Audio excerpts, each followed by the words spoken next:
Okay. Hello, everyone. I'm Bob Attardi, the Director of Programs here at Politics and Prose. It's so great to see you in person. We are back. I run classes here. A lot of people don't know that. They're diverse classes. Programming is online, literary subjects, and writing workshops with authors with local and international professors from institutions across the U.S. So if you get a chance to look at politicsandprose.com/classes, please do. So before we get started, the housekeeping is that please silent your cell phones. When we get time for Q&A, we have microphones. We have one microphone. Please go to the microphone to ask your question. We are live streaming, so we want the audio from your important questions. Also, when it comes time for the signing line, we'll be here. So we'll just line up to the side, this side, and then Julian will sign, and Ed will be here as well. I'm very excited to welcome two brilliant writers, Julian Aguon in conversation with Ed Yong. Julian is from Guam. He's traveled 8,000 miles to be with us. We're the second one on his book tour. He was just in New York. He's a Chamorro writer. This is an indigenous people of the Marian Islands, and a human rights lawyer. He's the founder of Blue Ocean Law, a progressive firm that works at the intersection of indigenous rights and environmental justice. He was recently named a finalist for the 2022 Pulitzer Prize in Commentary for his essay, "To Hell with Drowning," an account of the people of Oceania's struggle against the effects of climate change. Ed Yong is a science journalist who reports for The Atlantic, is based here in Washington, D.C. In 2021, he received the Pulitzer Prize for explanatory reporting for a series on the COVID-19 pandemic. He is the author of 2 New York Times bestsellers, An Immense World, It's Great, check it out, and I Contain Multitudes, which he actually presented here 6 years ago. So we are highlighting Julian's new book, No Country for 8-Spot Butterflies, a memoir, his life in Guam, a manifesto, a call for action. The title essay on the destruction of habitats connects the endemic 8-spot butterflies and endangerment, along with communities, traditional healing practices, the loss of medical plants, describes an environment and culture under siege with the U.S. militarization of Guam. The collection of essays, stories are part poetry, part prose, part politics, that Arundhati Roy aptly notes in the intro. There are songs of love here, rage and resistance, death and redemption. This book is an embrace.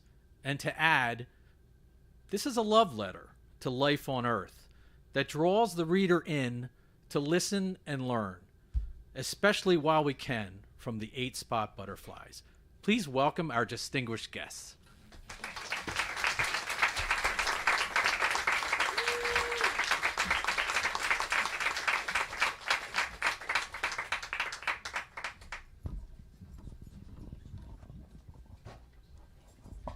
All right. Thank you, everyone, for joining us tonight. Can everyone hear? Great. I am so excited to be here with Julian to celebrate his incredible book. If anyone hasn't read it yet, please do. It is just magical.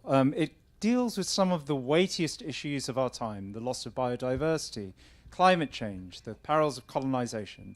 And it deals with them with both fire and with kindness.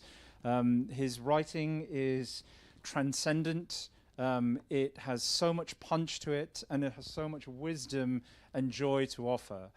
But I could sit here and describe it for you for the rest of the hour, but I think it's much better if you hear Julian to talk about it in his own words. So he's going to do a little reading from one of the essays in the book. Just do it from here. Hello, everybody. Thank you so much for coming. Is this thing on, or is only this on?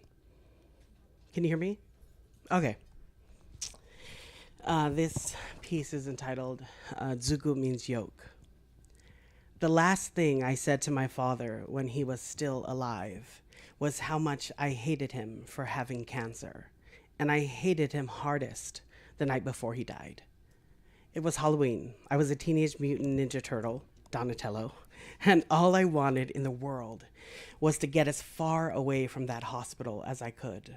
The hospital that smelled like spite and served as a second home to my siblings and me in the months leading up to his death.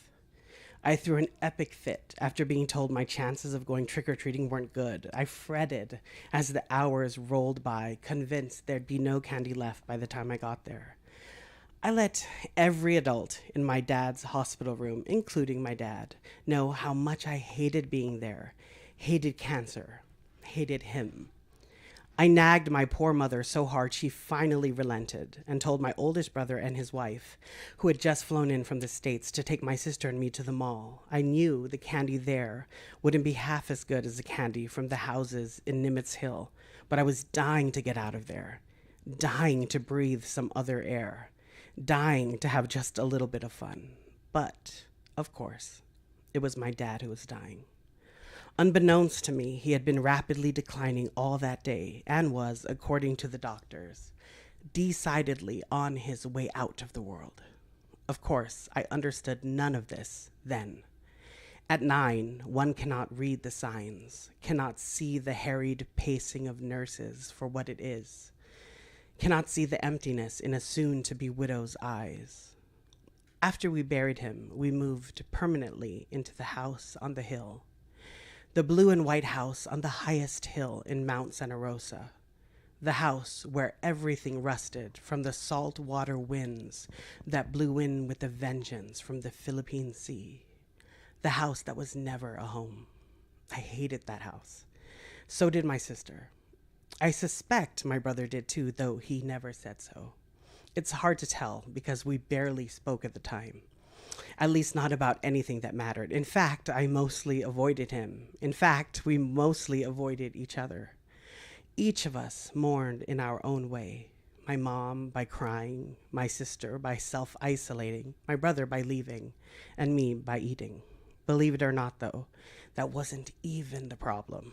The problem, as I see it now, was that each of us mourned alone, as opposed to together. I see it so clearly, each of us an island, all of us at sea. We didn't stand a chance. Luckily, we each found something to get us through those deeply lonely years. My mom found she could disappear into her work. My brother found a girlfriend. My sister found Janet Jackson and a bunch of our dad's old shirts, which she wore religiously because she smelled him in them.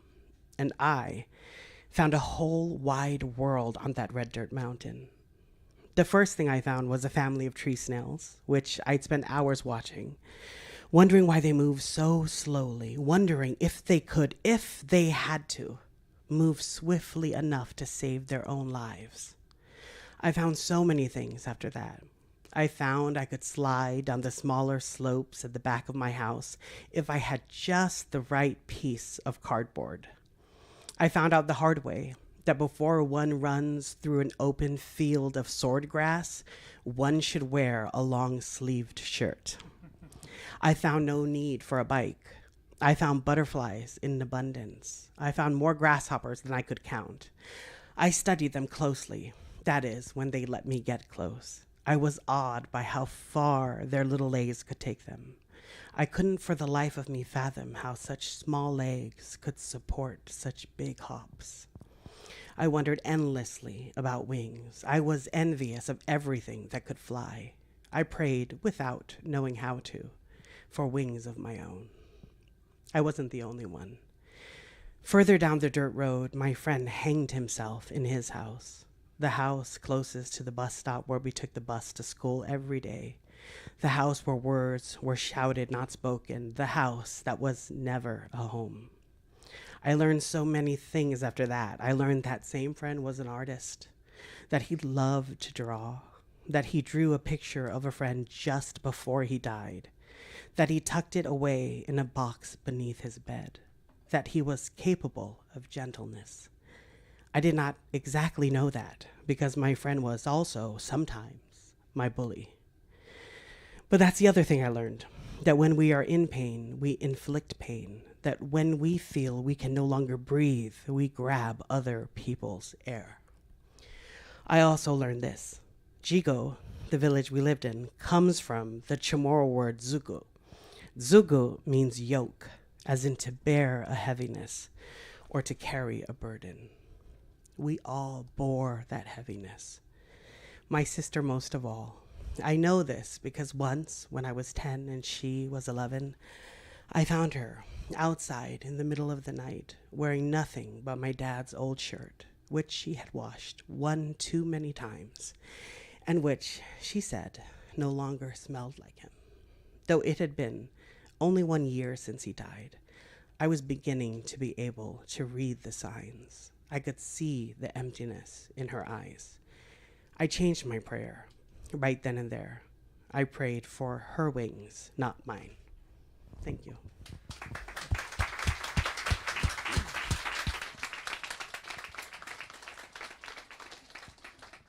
Just beautiful.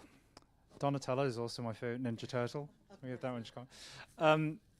I love that you chose that particular essay because there's so much in it. It's about so many different things. And it really speaks to, I think, several of the core themes that permeate the whole book. And one of them is that you talk about the word yoke, the heaviness that we bear, the burdens of these difficult times, but also the importance of finding joy in the midst of that, in community, in nature. Can you talk about that tension and like how it relates to the personal experiences that suffuse this book? Sure. Can you hear me, Ed? Okay. No? Okay. Thank you, Ed. No, I appreciate that we're starting with joy. Joy is such a great place to start with because some people say that at least some of the readers I've heard back from already, the grief appears to be the sort of connective tissue that sort of binds together all these otherwise disparate pieces, because I do write a lot about grief in the book. The title essay, for example, No Country for It's About Butterflies, is about a massive machine gun range that is being built right now by the US military in my homeland, and that firing range entails the destruction of over 1,000 acres of pristine limestone forests. These are forests that are unbearably beautiful, and they took millennia to evolve. And they are being bulldozed. And what's so dangerous about this particular firing range is that it's essentially destroying the two rare plants whose leaves she lays her eggs on. The Mariana ace-pout butterfly, our endemic butterfly. And so, so there's definitely a lot of grief. I also, in some of the pieces, it comes hard and fast. In some of the pieces, the grief builds, but also I think a careful reader sees the joy in the book. There's so many different moments. I mean, some pieces are intentionally light, like more right. When I'm talking about being like a young boy on a star sand beach, there's this incredibly beautiful beach on the northern end of the island where the sand is shaped like stars. I mean, and for a child, it's like, can you imagine anything more magical? There's pieces that provide the levity that I think the book needs, but more than that, I think as an activist on the ground, as a person in community, building community with people who are trying to hasten another world, a better world into being, there are sort of many experiences of joy. We feel, and honestly, the most joyful people I've ever met in my life are activists. Or there are people who are engaged in exceedingly concrete work to make the world better or to safeguard some space. Because we are doing such concrete work on the ground, joy, I think, comes naturally because there is something so beautiful about the experience of wrapping our arms around each other, and the earth, like there is something so joyful about that. And I think it's really, really important. Otherwise, we can't bring more people into the movement. And I think, Ed, just to even like another thing that's coming to mind is climate change. Something about the scale of climate change is so enormous. Its sheer enormity sort of renders some of us, it's hard to almost enter a conversation about climate change, and fewer and fewer conversations about that crisis feel joyful, rightfully so, because we are seeing a destabilized planet. and a destabilizing climate. And we see daily now its ramifications. But when you work with people who are so, you know, in the zone, you know, they're climate justice activists from frontline communities, they are incredibly joyful, even as they work, even as they suffer. You know, I think it's important. And just for people in the audience who might not know you or your previous work, just give us a sense of like what it is you do, the human rights and the environmental law work that you're doing that informs the book. Sure. Okay, so I'm a human rights lawyer by day. So I founded Blue Ocean Law. It's a small law firm based in Guam. I actually see a former intern here. That's cool. But we work across Oceania. We work on a wide range of issues. For example, we help indigenous communities in several Melanesian countries. We've worked with community-based organizations in Papua New Guinea and Fiji and Vanuatu. We've taken on emerging extractive industries like deep sea mining. We've tried to protect the right of free, prior, informed consent. With regard to new extractive industries, we've worked both sort of in and out of court on defending the fundamental right of self-determination. We've worked for Guam, my community, but also for the Northern Mariana Islands, trying to protect certain rights, for example, property rights, the rights of the indigenous Northern Marianas descent people to be able to have their land. We've also worked with freedom fighters in West Papua. West Papua is also another island nation territory that's being occupied by Indonesia. So it's a ton of work on a ton of issues. But yeah, we work on all those issues. I guess the biggest current initiative we have going now is that we are lead counsel to the Republic of Vanuatu, which is currently pursuing an advisory opinion on climate change from the ICJ. So we are doing all of that work, and but yeah, it's different. It's such a different set of skills. Right, you know? And it's tough stuff. It's urgent. It's heavy, but this is you flexing that same like need to do good in a very different way. And you write about this like quite early on in the book. In the first essay, you talk about writers who don't just do language, but also do battle. There's a sense of writing as an act of resistance, that sort of packed with ferocity and urgency. Can you talk about that, like finding a different way of exercising that need through the writing? I like your questions a lot, Ed. Thank you. No, that's great. It reminds me of something that Arundhati Roy said once about language. Sometimes she says that you need language that basically has the cold precision of an assassin's bullet. You know, and the law is a little like that. It's mercilessly precise.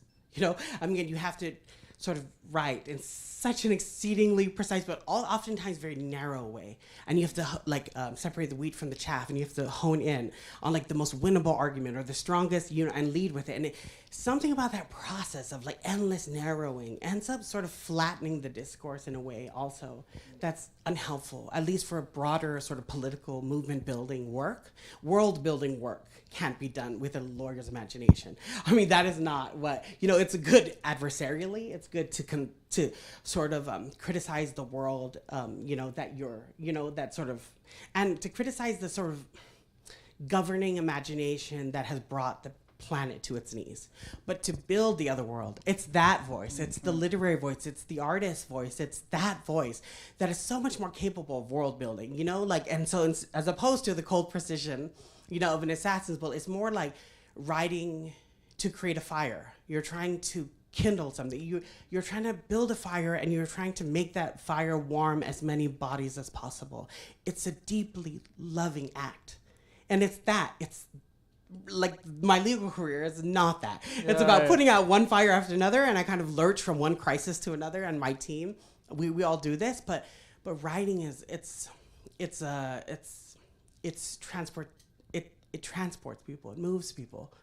And I think what you said about building is so important. One thing I love about the book and the attitudes that are in it is that it makes clear that when you have these huge societal problems like climate change, like the loss of biodiversity, it is insufficient to simply say there is a problem. You must build something to replace it. And I think the book is both like this unflinching look at what is happening, but also a call to replace it with something better, something rooted in the values that you've already talked about. Is that how you see it too? Yeah, I think that's perfect. I should put that in a new jacket cover. No, but Ed, no, that's perfect because I actually talk about it in the essay. You know, and it's also like this butterfly, right? Why does she matter so much? And she does. It's because every time a species goes extinct, we lose the world treasury. We become more impoverished, and our capacity, not only for imagination but for empathy, thus becomes more impoverished. I mean, this is a real thing, you know? I mean, that's another reason why I love your new book, A Men's World, so much. But yeah, I think that's important, you know? And I write about my Auntie Frances. She's a zoamti, or a medicine maker. And she told me, she said, you know, when you know, if these plants go, these two particular plants that are associated with the butterfly, they're the only plants that this particular butterfly will lay her eggs on. What happens then? But she also sort of gathers medicine from this. You know, she does it in a sustainable way, like all of our practitioners do, at least the women medicine makers that I know. But she was saying she told me, you know, like, if she wasn't making medicine, she would not actually know what to do with herself. Her life is more impoverished. Like, you know, and there's some lore, you know, around our zoamti, I don't know, like, I mean, not everyone agrees with this, but some of our medicine women have told me that we believe that a woman is predisposed to, certain women in certain clans are predisposed to becoming a medicine maker if they were born breech under the light of a new moon. And she was, and she believes that.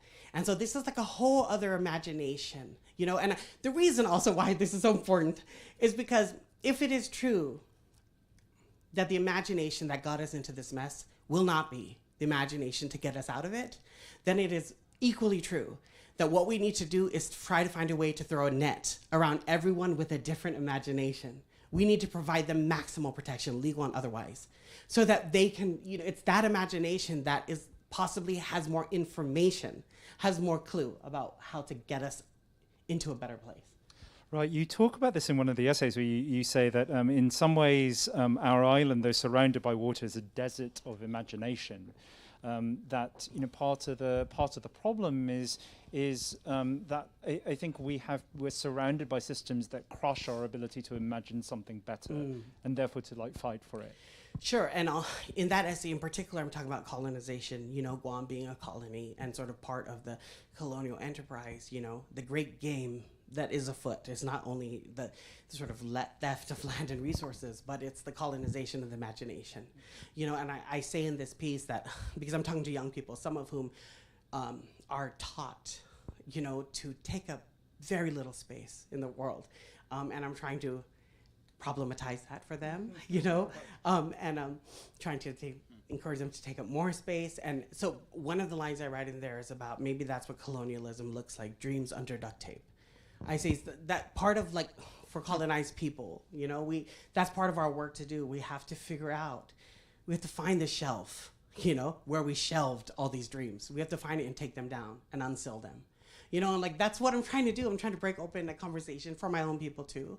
And, you know, in some ways, you know, I think that there's some important message. There's some insight there, especially for young people who have to find our own way in the world, that is sort of rooted, at least in part, in the insights and the sort of wisdom of our own people, but that's also brought forward and, you know, and now I'm not losing my train of thought, but it's a sticky issue, you know, like climate change now. I mean, the nature of the problems have changed, you know, the scope of the problems. These are new problems that also require new solutions. So we have to try to find ways to take the best of, you know, of sort of all peoples, you know, the best of our sort of cultural instructions and our information, and bring it to bear on the project of our sort of larger, more sort of collective survival. And you've written both in this book and the essay you wrote at The Atlantic that you you know, you got the Pulitzer nom for. I think it's very common in stories of the people who are being most harmed by climate change to portray them as like victims without agency. And this does exactly the opposite. You are arguing beautifully that they are not only the people most likely to be harmed, but also sources of deep wisdom and knowledge about how best to move forward. And I loved that as a theme of this, about restoring the sense of pride and respect and agency to these groups, rather than just sort of portraying them in this sort of victim narrative. For sure, and I think that's like become so clear in the climate change sort of landscape, literary landscape, more than any other landscape, I think. So think about the victimization, you know, I mean, which it's to be fair, it's easy to slide into that because frontline communities precisely are they're bearing the brunt of the climate crisis. They're experiencing just a wide range of adverse impacts, you know, right now in real time. But I think we have to be, I don't know, play a longer game. You know, we have to have a sense of what, you know, like, and so many of these people, including people I met with, like Ursula Rakova, you know, of this one community. You know, it's just remarkable what some of these, the resilience and the innovation, you know. She's from the Carteret Islands off the coast of Bougainville, you know, off of PNG, and they already have like an 18-point plan that the community built together after like 3 years with multiple community consultations, and they know what they need, you know. And I think that's part of what's so irritating about the global conversation. But even at the sort of like at the financial level, you know, people just want to fund things, but they have like no conception of what the people on the ground need ever. Like, and the other thing is like time. Like that's a tricky thing too with climate change. It's put us on an unforgiving timeline. And for example, I know personally of a few projects in the RMI, for example, where they've been waiting on like 4 years and counting for a seawall. First, the problem is we're still in the first generation stuff of climate mitigation adaptation, and we still have to wait that long for it. It's madness, and it's maddening to be a part of those conversations. But you know, we have incredible leaders. You know, like I see some of them here tonight. But also, like the first one I'm thinking about is the former president of the Marshall Islands, Hilda Heine, like a climate justice champion. I mean, so many of these people in these communities have really, really, really bright, gifted, exceedingly competent leaders, you know, who know what the communities need, but they're just being ignored. Totally, and there's an interesting theme that in several of the pieces about this tension between like that practical, cultural, very deep-seated knowledge, and then this tendency to see climate change as this like quote unquote scientific problem. You know, you write beautifully in one of these essays, quite provocatively titled, "We have no need for scientists." Yeah. The inundated need no introduction to inundation. And I think the book makes this beautiful point about what kinds of knowledge we are prioritizing and versus what kinds of knowledge we actually need and where those might be found. Yeah, I agree with that. No, I don't know what else to say other than, yeah, no, it's we see it happen, you know. It's like, as a lawyer, I see it all the time too, you know, and of course we totally have need for scientists, and it's partly funny because I was actually quarreling. That poem began like as notes on a napkin at one of the COP meetings. It was like a scientist who was like incredibly nitpicky, but actually it was so repugnant to watch. It was like an older European climate scientist arguing with a young female climate activist, and she stumbled on the science when explaining the 1.5 degrees necessary as opposed to 2 degrees, and he went off on her. He like obliterated her, like he tried to, right? And I was just like, wow, this is like every kind of wrong at one time. You know, she's from a frontline community, he's not, he's a male, and like towering over her physically. And yeah, and I was like, that's where that sort of poem sort of began.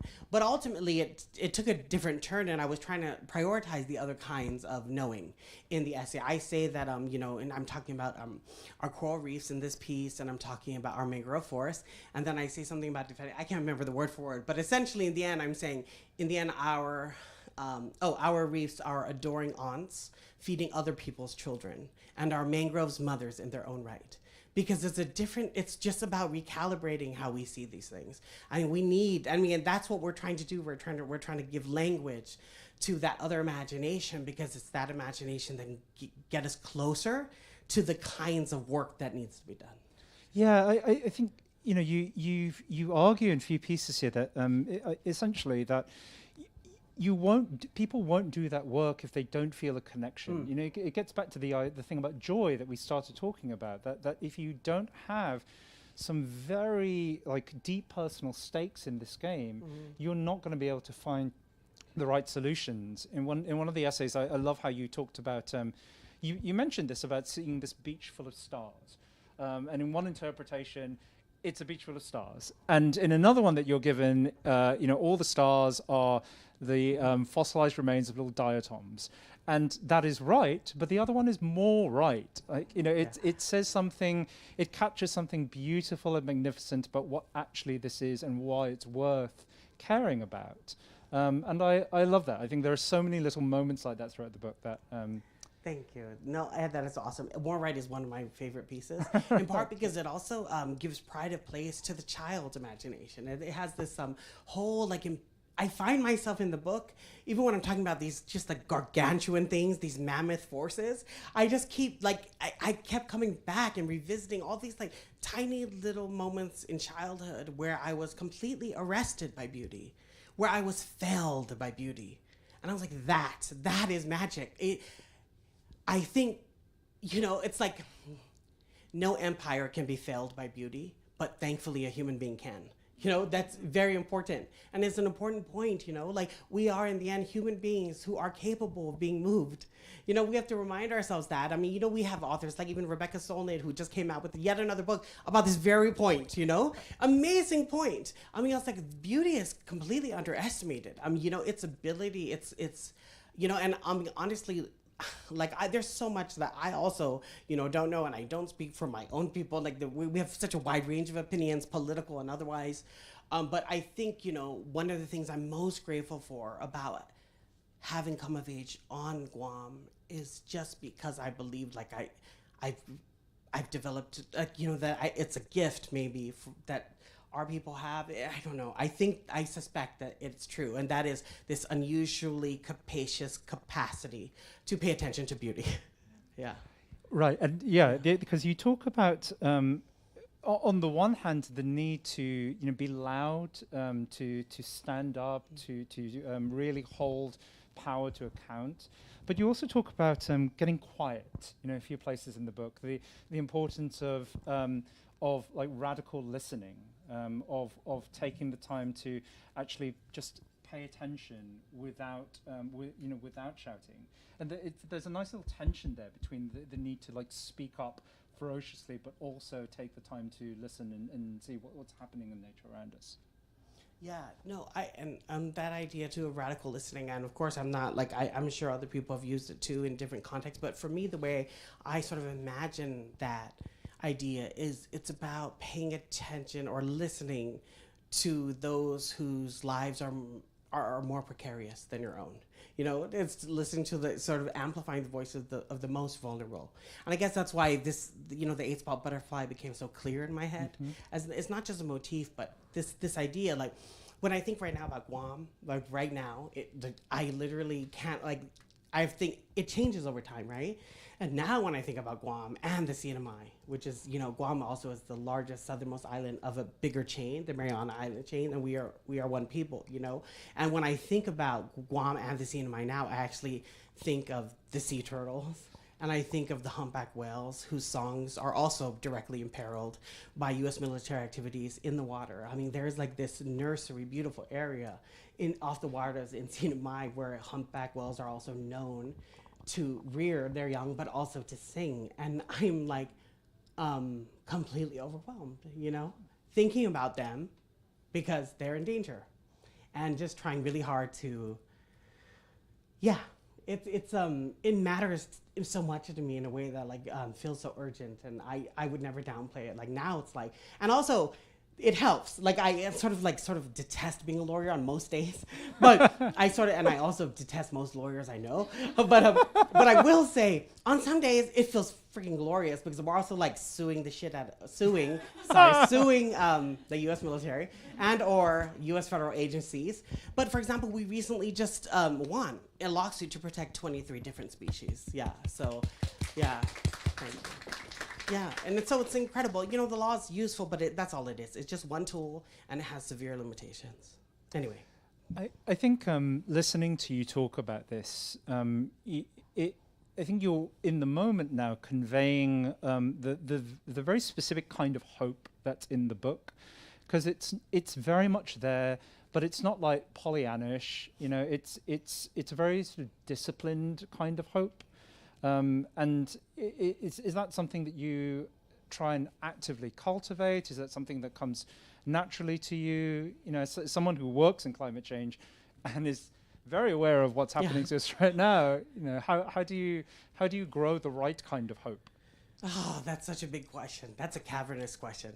I don't know exactly how to answer it. I just know that it comes in like flashes, you know? There's moments where we're like doing something and it's just so clear to me, you know, that what we're doing is we're trying to restore like the beauty and the variety of the world. It's so clear, you know? And in other times I feel less hopeful, you know, like for example, when right before I came here, I finally got some permission. I got on base and I saw this like cleared sort of bulldozed area, you know, and it's incredibly, you feel defeated, you know, but I also feel like I am trying to cultivate hope. If I have to really answer, I think I am. And I think it has something to do with that literary thing, something to do with with what we learn as writers, like, you know, show don't tell. And it also has something to do with like what is it? The specific is universal, whatever. You know that phrase. You know what I mean, right? Yeah, it's that. It's like if I can sort of like describe with just enough accuracy or enough of the details, you know, about like a humpback whale or a small butterfly. It's like what you do in your book, actually, with all the footnotes too. It's like, and you really show people just sort of the absolute staggering diversity, you know? And then you, like, once you really you swim in that sea, it's so big and you realize that you're so small, and something about that vulnerability and something about it is humility, and that part of it is that sea, you know, is big enough for all of us. And if we just get in that water, everything sort of recalibrates. Our energies everything changes, you know. And I think, and I know not to harp on beauty so much, but I think in my own case, I feel really hopeful because I've also been so incredibly alive in the moment with other people struggling, you know. We have this like ideological North Star, you know, and we're kind of like, we may lose our footing along the way, but we see it and it's there and it's light. It's guiding us, you know. And I feel that way, and in that way I feel very hopeful. I think if I worked in isolation, if I didn't understand, I'll just say this. I'm gonna back up. I'm gonna say one more thing, Ed. Something I think, like some other person, an activist, a hardcore awesome activist, just asked me this earlier today, and I realized it's sort of like it's sort of in the same way the pandemic and the same way climate change, all of these things. Something about when you're part of a hyper individualistic culture, it literally gives you all the tools that you do not need to actually tackle what are essentially collective community problems. Like, we need collective action. So like, I feel very hopeful in part because I've come from a much more collectivist culture. I mean, and I'm prepared, I'm equipped with some kind of information about what it means to make good for not only ourselves, but for each other. And language contains information. The Chamorro people have our language, which I don't even speak and I'm embarrassed about, but, you know, but some of our words, like we have multiple words for reciprocity in different settings. That matters so much because it tells you about who we are as a people. And I don't know, I feel hopeful because of that. And I'm very proud to be Chamorro, honestly, in that way. Hell yeah. Does anyone want to ask Julian some questions? There's a mic there if you want to come up, say your piece. If you don't, we have a nice kiss from the back. Hello. Anyone? That's my niece, actually. Amazing. I have some relatives in the audience. I had no idea we're here, so it's awesome. Anyone want to come up? If not, I'm just going to keep going. Do you want to use them?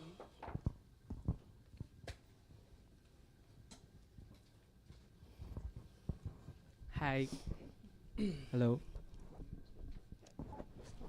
Hello. Good evening. I'm Dion. I'm from the Philippines. We're actually neighbors. I'm also an activist lawyer, first time here in DC. And I feel like the conversation we're having I feel like home because back in the Philippines, I'm also representing Indigenous peoples in the Philippines. And I feel both the pain and the joy working with them. I haven't got a copy of your book, but I'll promise to buy it after this program. But my question would be, what do you think about the rights of nature? Because in the Philippines, in the jurisdiction of the Philippines, we don't have that law and we don't have that jurisdiction. And it's very difficult to like file a case representing like trees or other non-human being. I'm not sure if you have experience like that. If none, then what would your opinion be in terms of the right of nature? And second, this is personal also, because in summer 2023 we would be our program. I'm taking masters in global human development, and we would be having our summer internship.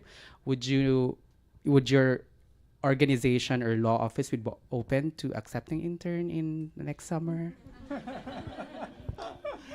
Thank you so much for your question. Honestly, I think the first question is actually a little bit more complicated. You know, I wrestle with some of these ideas, you know, in part because I think so much with the way the dominant system is set up. I mean, I know a lot of people like who actually don't care about human rights or indigenous rights at all. They're all about the rights of nature. You know, I find that very problematic. You know, and so like it's mostly but I also heard of indigenous practitioners, including some from Aotearoa, New Zealand, where there is legal personality attached to a special river. Like it's context specific. I don't want to give you any other answer other because it feels cheap and untrue. You know, so I think it's highly contextual. And in some cases, I wildly support it.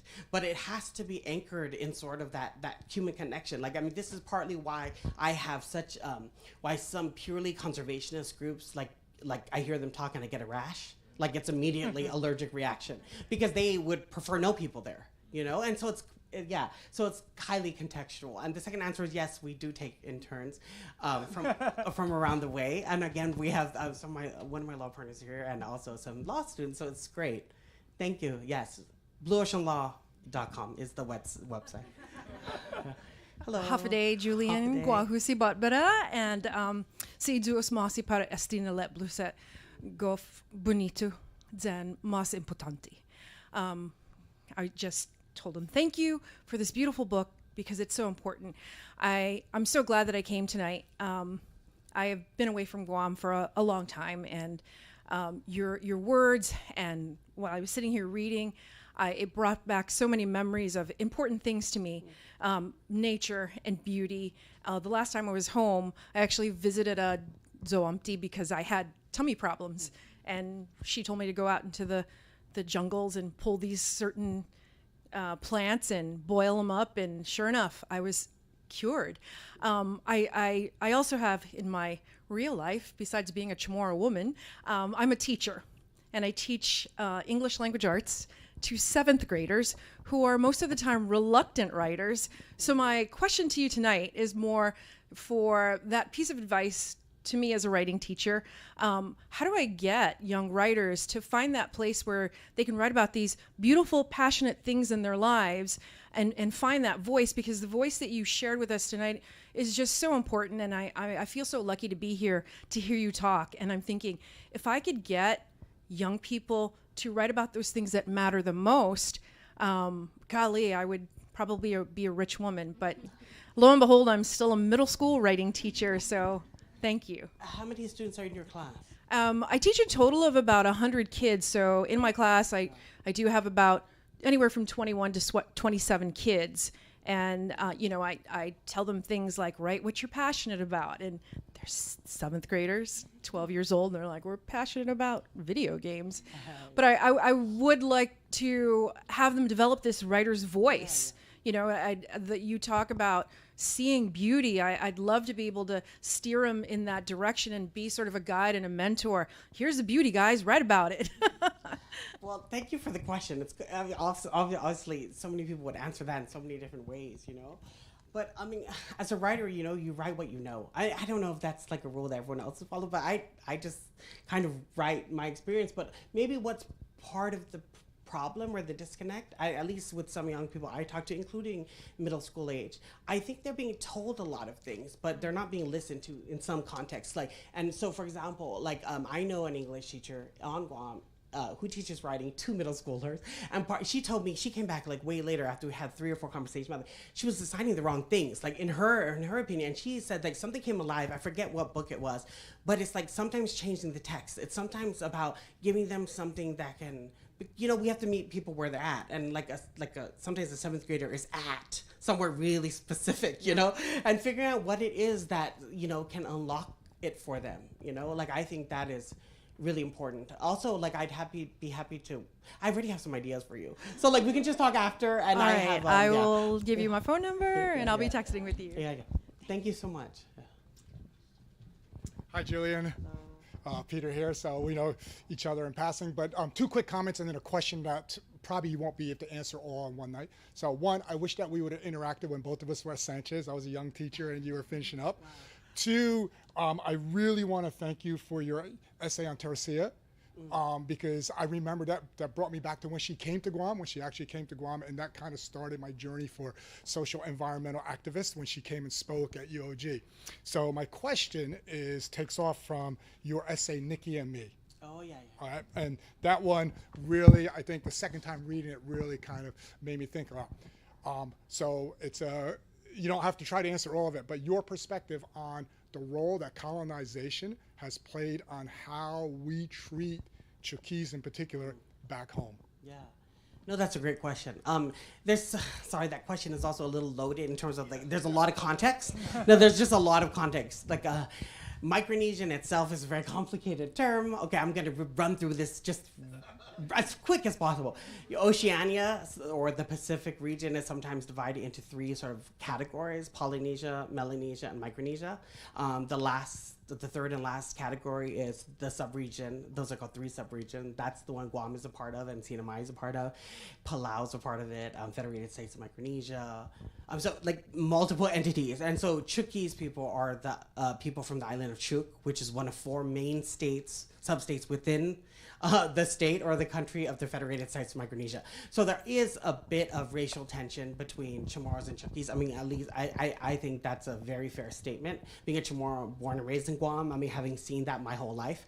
I remember, for example, being in 6th grade and actually being I wasn't part of the race riots, but trust, I totally I was affected by it. Like I was like knocked unconscious at least twice by like padlocks and bars. And this was like a Chukis Chamorro, like full-blown riot, you know, and happened at middle school level twice. And I remember them very distinctly. So Nikki and Me is an essay where I write about me and my friend Nikki, you know. There's a Chukis boy on the bus named Xavier, or X, you know, and the bus driver is essentially handing this Chamorro boy a pencil, and his parents were getting a divorce at the time. He was already emotionally disturbed, and so we knew that pencil had a purpose, to stab, and that X marked the spot. You know, we knew what was happening, so we charged the bus, you know, me and Nikki, and we sort of basically neutralize the situation. But there's so many things I don't talk about in the essay. For example, like I leave the reader wondering in hindsight, you know, like people are saying, oh, well, what happened to that bus driver? What happened? I've had random readers write me. And actually we organized, we were so young, we actually organized and we got the bus driver fired 2 weeks later. So that was a really cool part of the story that didn't really make it into the story. But yes, there are sort of delicate things, but I think part of what I'm trying to capture in the book is that some of these things are really problematic in the way that they're framed, even from local media, for example, because some of our grievances, actually a large portion of them, doesn't lie primarily, like they have larger, broader historical underpinnings, you know, and some of the problems in the region, including some of these racial tensions, actually they're problems that are uniquely American in origin. They're actually geopolitical problems, sort of that the U.S. Government has done when it sort of basically. There's many reasons for this, and I want to go into it's too convoluted. But basically, that the more important point in Nikki and Me was that sometimes when faced with injustice, we don't have a 10-point plan. Sometimes we just move. We have to charge the bus. We have to act, you know, even in the absence of a plan. You know, I think that's an important point that I want to bring about Nikki and Me. Does anyone else have any questions? Would anyone like it if I brought the microphone to them? Some people don't want to get up. Oh, I have a question. I just wrote this down. Hi, Julian. My name's Angelo. I'm a UOG graduate. I just moved here last month. Biba Diaspora. I haven't written a book or anything literary like that, but I do find that the writing process changes my frame of mind deeply on certain things. I'm a political science graduate, and I found that writing a lot of essays on that kind of the politics of third world states, I kind of took on a third world consciousness myself. Like I would feel like a better understanding of the kinds of grievances third world countries have. Like, for example, regarding climate change and kind of being left behind in some ways. And I just wanted to ask you, like, I thought of that and I wanted to check with this book, like, is there a way maybe you feel like the whole process of writing this book changed you in some way? Maybe it recontextualized your life or as something else? Thank you.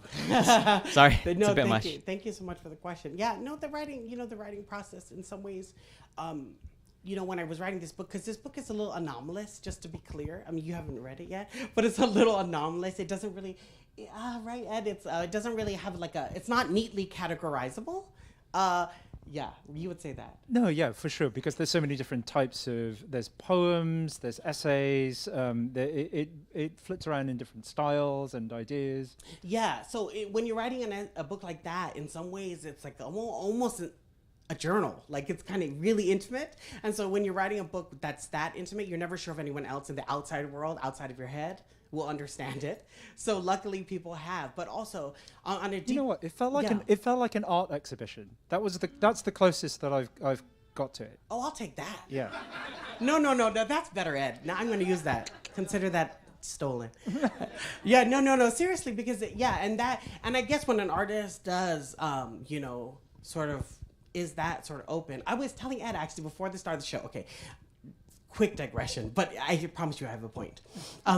Joni Mitchell, one of her best albums is Blue. And I remember Rolling Stone interviewed her, I think it was 1971, and they asked her, what was it like? To try to find a way to describe what it was like writing an album like this. And she said, I felt a little like the cellophane wrapped around a pack of cigarettes, completely transparent. There was no hiding. And I tried to see if I could do that with a book. I tried to see if I can present something, call it a piece of art, if you will, where there was no hiding, where I attempted to eliminate all of the distance between the writer and the reader. And I tried to do that with this book. So I guess it's definitely a deeply personal process. And I'm just so glad that it's out and that it's received such a warm welcome, which is very empowering. How much of the book was written before you got the idea of doing a book? I think it wasn't until I wrote this piece, the one I read, Zuku means joke. There was a paragraph in there. Once I hit it, I was like, oh, there it is. I had to find the vein, And I was like, what is it? And I hit it, and I was like, oh, here we go.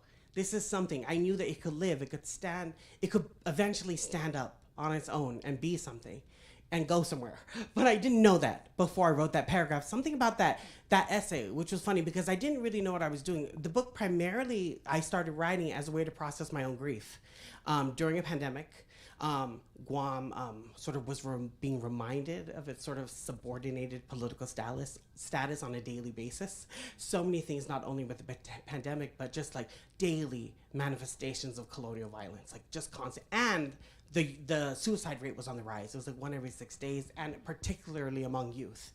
And then something about writing about my own loss, with the loss of my first and biggest loss, my father, something that cracked me open, and I realized that, grief so often has an isolating effect, but maybe it doesn't have to. Maybe grief, is one of those things that can only be bared if it's bared together. It is, maybe I can do something, say something tiny about transforming collective grief into collective action. So that's what it is. I have no idea if that's an answer to any question, but it makes sense in my head. Does anyone have a last question for Julian? Otherwise, Yeah. Oh yeah, Lenica. Oh, this is Lenica Cruz, everybody. Also a writer from the Atlantic, also Chamorro, and amazing. Okay, go ahead. I have a question that we have talked about personally before, but I'm so curious to hear if your thoughts on this have changed. The question about audience and being a writer. In journalism, you're constantly, in most forms of writing, communicative writing, you're thinking about the audience. You said you wanted to try to eliminate the gap between you, the writer, and then the reader. And one of the things I loved about your book so much is like there's a specific audience for a lot of the pieces. Like there's commencement speeches that are you're not creating an imagined audience to anticipating their questions, and you're not trying to like defend Guam. You're speaking in a very like sort of straightforward way. And so I was curious how your thoughts on audience have changed. Do you create someone in your mind like, oh, I'm from Guam, and so now I have to ask all these, like, I have to imagine all these questions that someone who doesn't know about Guam might have, and therefore, like, it maybe feels less authentic to me as someone who knows the answer to all these questions. How do you think about audience? I love that as a question. writer? No, I love that question. I think it definitely depends on like what kind of writing it is. If it's like a piece for a national magazine, maybe you would have a different set of sort of questions, but perhaps also a different set of like sort of intellectual commitments in some ways. But luckily this was a book, and it was a personal one. So I sort of tried to employ like Ocean Vuong's insight, like perhaps the only true way to really respect your audience is to ignore them. And I tried to do that. I was like, in some ways I'm writing for others, but I'm writing for myself, but I'm also just telling my small truth. And it's not everyone's truth, and it's just a tiny piece of it. But if I can tell it with clarity and authenticity and fullness, and passion, because I'm a passionate person, so I couldn't afford to hide that from the reader. Because I am, you could say maybe, inordinately passionate person, but I didn't want to hide it. I didn't want to hide any of it, any part of myself. And so because I knew that this was the book I wanted to write, and I believe that this is the book that can be useful to young people who come of age on an island where sometimes they're taught not to take up space, I have to ignore them. I have to ignore them and just give them everything, and be have a sense of, like, a fullness of self. And if I did that, then I would achieve whatever it is that I was supposed to.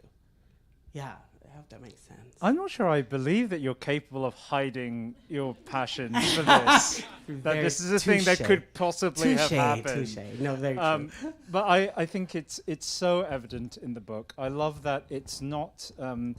the book isn't didactic.